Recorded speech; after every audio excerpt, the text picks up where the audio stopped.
He's the king of Charleston social media. And now, Andy Parrish has brought his skills to Channel 4. In this edition of Quintin's Close-Ups, I sit down with him one-on-one. Andy. Hey, Quentin. How are you? I'm great. How are you? Doing good. Good. You know, I want to begin with the obvious. Okay. As you know, Channel 4 broke an exclusive story last week about Amy Jo Hawkins, a Texas woman who fled from a West Texas religious group called House of Yahweh. Correct. And that was last month. As you know, a judge basically granted Amy temporary custody of her 4 children, which gave them the right to come back to South Carolina, where they have been living since Amy and her husband, since Amy left her husband in the Texas religious group on August 1st. Right. I know that you and John Bruce and my good buddy Jason Ty went down there last week, I guess, to really put the touches on that particular story, because you guys have been working on this for 2 months, I heard. A month. Yeah, it was. I got a call about a month ago from actually a friend. Okay. Who, when she was younger, her family joined the House of Yahweh, Wow. and she was able to get out. And she'd heard about Amy and her family. Yeah. And what had happened was they left with borrowed money. Wow. And they came to South Carolina, and they didn't have, and the judge ruled that she had to come back for a hearing. They didn't have the money to go back for a hearing, so then he basically gave the husband custody of the children. Right. So they had to fight for that. And we spent a lot of time with this. Yeah. And what had happened is the judge granted a new hearing, so we thought it was important to go down to Texas, try to reach out to the House of Yahweh, Right. which we were eventually able to do, and talk to somebody there, and then we were at the hearing when she got custody of her kids. It was pretty emotional for them. I was going to say, and it sounded like one of those Warren Jeffs type stories. I don't know who that is. I don't think it would too, but like they're not considered to be like one of those drink the Kool-Aid types, but just they do have a power over from everybody I've known who's been part of it. They say that there's they kind of control your lives, and they're glad to be out of there. So it'll be interesting to see how those children now who were never in school, the 3 daughters had never really been to a doctor since they were born, and so it'll be interesting to see how now they adjust to daily life. From a psychological standpoint. Yeah, that too. After the story aired on Channel 4, you said the following on Facebook, quote, "Last night in Texas, can't wait to see Pamela and the girls tomorrow. Emotionally drained, but wanted to say how much I enjoyed working with Jason Ty and John Bruce this week. We made a great team. Everyone did their part, and we maybe even surprised ourselves how much we got done here in a couple of days. Also want to thank Kathy Hobbs for being a supportive boss, willing to take risks and invest in something worth doing." As you know, Kathy's the news director here at Channel 4, and she replied to your Facebook post and basically said that she trusts in you guys. Yeah. And something that stuck out to me when I saw that posting, it says how much we got done here in a couple of days. Yeah. As we sit here right now, can you tell me what was your secret to really getting a lot done in a little time? Just panic. That whole panic of a deadline. Right. That tends to be most effective on me. When you have all the time in the world, it seems to stretch out. But we were able to just align a bunch of interviews up and get them all done in a day. We were in 3 different towns that day, and we were able to talk to the House of Yahweh. We were able to go look at court records. We were able to we were just knocking things out one time, and it had everything to do with Jason did his job as a photographer, and John did his job, and and I was just trying to do mine as best I could, and it worked out. And it was. And when we do something like that, and it's the hardest part of the story was covering something 1,200 miles away, and and Kathy trusted us to go down there and do it, and we did the best we could. And isn't it true that you had to go to Columbia first before you went out to Texas? Yeah, the same day we found out about it, we went up there and talked to them. Wow. So, and that was a month ago. Okay. Well, there's been a lot of news stories over the past couple of months. It's been a lot. So describe to me the following one word: the passing of Berlin G. Myers. The guy's a South Carolina treasure, and I drive on his road every day.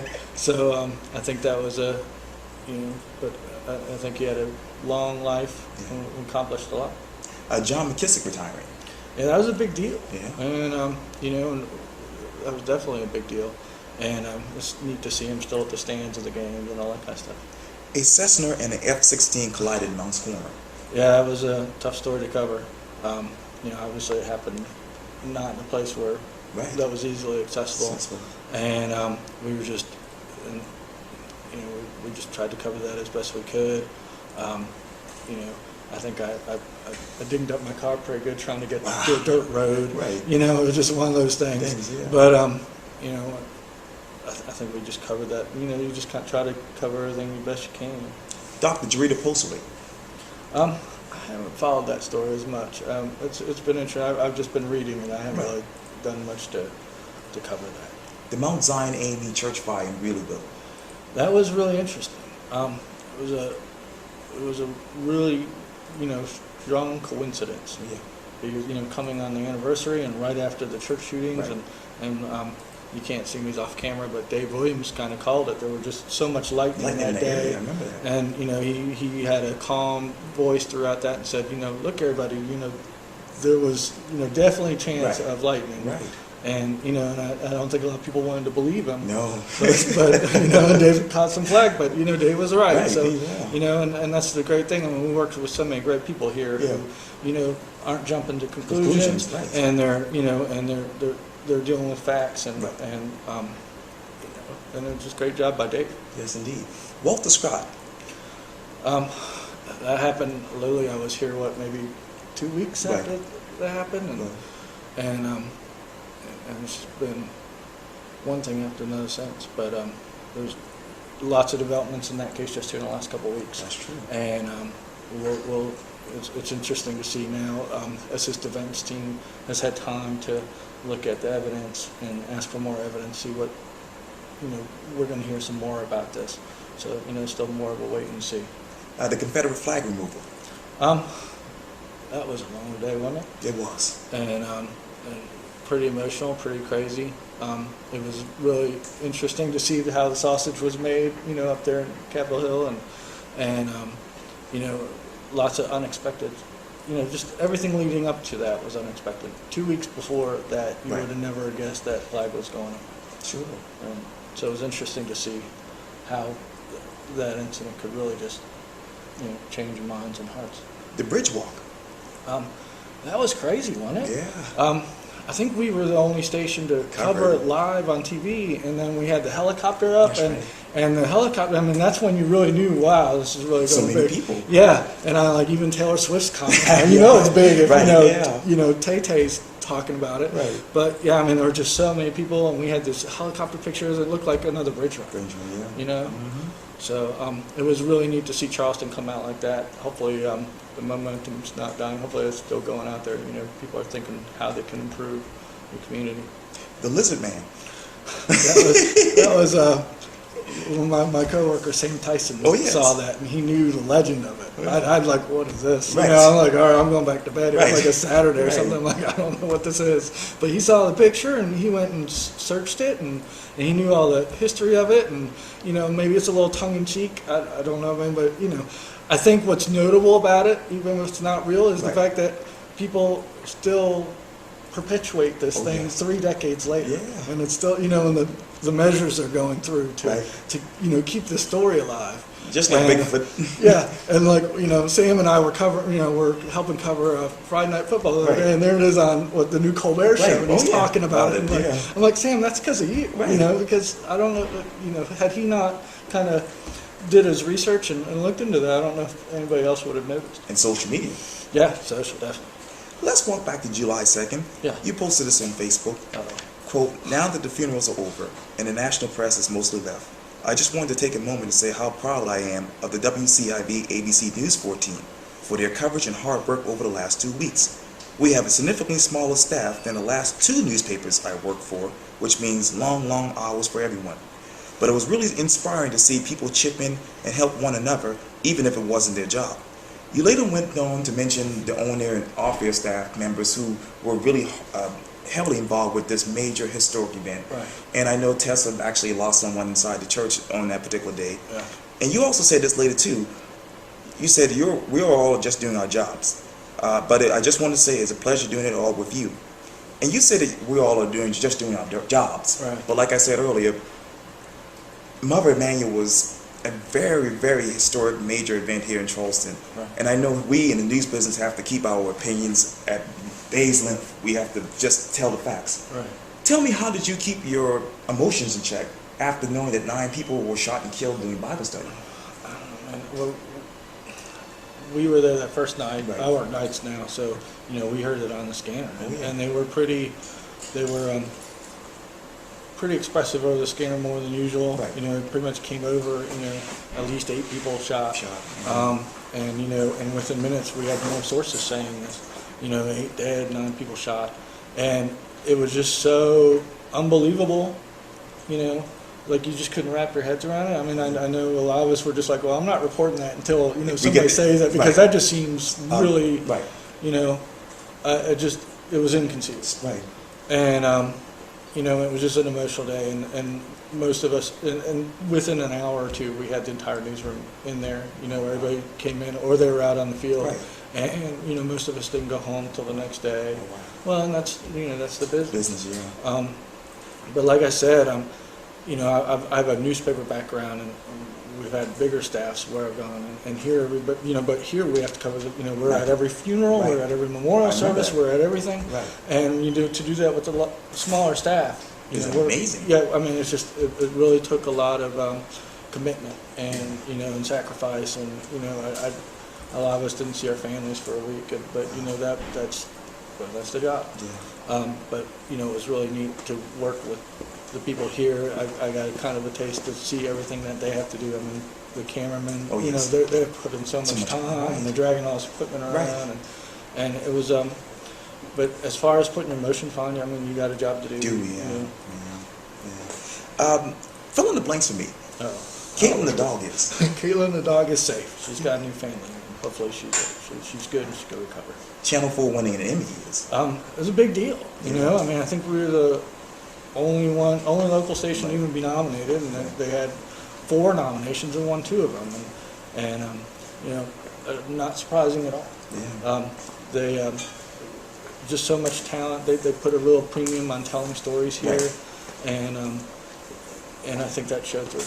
The Post and Corey winning a Pulitzer Prize. I guess it was a huge deal. Not surprising to me. I think that, you know, they deserved it 100%. Right. I called it, except for, you know, there's sometimes a bias with the smaller newspapers, but completely deserved. Every part of that was done so well. Yes, indeed. You know, and I'm just honored to work with those people. ABC News 4 at 5 o'clock will be. It's doing well. Yes. It's a work in progress, and we're still trying to. I think it's really cool. I think we're trying to, you know, still working on, Sure. you know, giving it its own personality, making Right. it a little bit different. Yeah. But that's about 2 months now, Right. so working out some things and trying to make it a little different. You left your Post Corey job for a life-changing career here at Channel 4 Yes. back in March. You said this on Facebook on March 18th. I have a little announcement to make. Next week at this time, I will start a new job as PM Content Manager at WCIV ABC News 4 here in Charleston. I will be overseeing social media and content for the evening broadcasters, as well as learning everything I can about video and producing a newscast. I just feel this is a unique opportunity to learn new skills while remaining here in Charleston, where I will be as active as ever on social media. Be clear, this is not an indictment on the Post and Corey or newspapers. Newspapers, the Post and Corey especially, still provide some of the most important stories you read on the internet. That and the people I come to know and love after 10.5 years here have made this a very tough decision, but one I think is best for myself and my family. So once again, thank you to everyone for all your support and friendship over the years. It means a lot to us. There should be some fun adventures ahead. You know, after reading that particular posting, Andy, a couple of things stuck out to me again. Okay. The first statement I want to go back to, learning everything I can about video and producing a newscast. You've been here, I guess, 7 months now? About 6. 6, yeah. What have you learned about video and actually producing a newscast? I've learned producing is hard. Oh, yes. I'm not even remotely good at it yet. Video, I've learned a little bit. Okay. Just the thing was with, you know, after I got here, Walter Scott Oh, yes. was shot, and then, you know, and everything's been such a. Oh, yeah. There's been one new big story after the other. Right. That's just kind of slowed my learning process. You know, it wasn't a lot of time to sit around and Right. like train Andy. So, you know, I've been helping out with web and social and learning everything I can, but a lot of it's been just watching and learning, and it's slowed down here recently, so I'm still learning. But I think mostly, you know, I had it really good at the Post and Courier, Yes. and I think just from a career standpoint, I think it was time for me to step outside my comfort zone a little bit and try to learn some new things,